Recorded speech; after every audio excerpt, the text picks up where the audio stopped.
চাল কুমড়ো দিয়ে তো অনেক কিছু বানিয়ে খেয়েছেন, কখনো টক বানিয়ে খেয়েছেন কি? আজ আমি চাল কুমড়ো দিয়ে টক বানানো দেখাবো।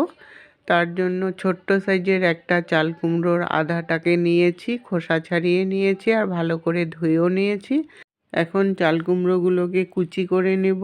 এই চাল কুমড়োগুলো যতটা সুন্দর কুচি হবে তত কিন্তু টকটাও খেতে ভালো হবে। সবগুলো চাল কুমড়ো এইভাবে কুচি করে নিলাম। কড়াই বসিয়ে 2 চামচ সরষের তেল দিয়ে দিলাম। ফোড়নে 2টো শুকনো লঙ্কা দিয়ে দিলাম।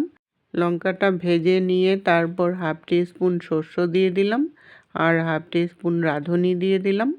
শস্য আর রাঁধুনিটা ভাজা করে নিয়ে চাল কুমড়োগুলোকে দিয়ে তেলের সাথে ভালো করে মিশিয়ে নিয়ে 5 মিনিটের জন্য ঢাকা দিয়ে দেব, তাহলে চাল কুমড়োটাও মজে যাবে।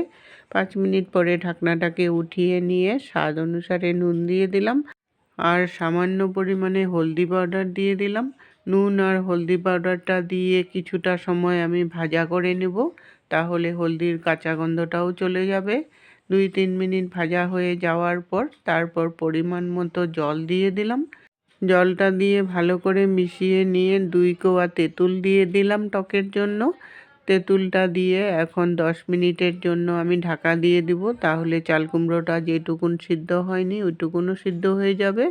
10 মিনিট পরে ঢাকনাটাকে উঠিয়ে নিলাম। চাল কুমড়োগুলো কিন্তু ভালো করেই সিদ্ধ হয়ে গেছে। স্বাদের জন্য মিষ্টি দিয়ে দিলাম, যেহেতু এটা টক তার জন্য মিষ্টি একটু দিতে হবে। আর একটা কাঁচা লঙ্কা দিয়ে দিলাম, একটু ঝাল ঝাল লাগবে, খেতেও ভালো লাগবে। এখন 5 মিনিটের মতো আরও ফুটিয়ে নেব। ফুটিয়ে নিলেই আমার চাল কুমড়োর টক একদম রেডি হয়ে গেল।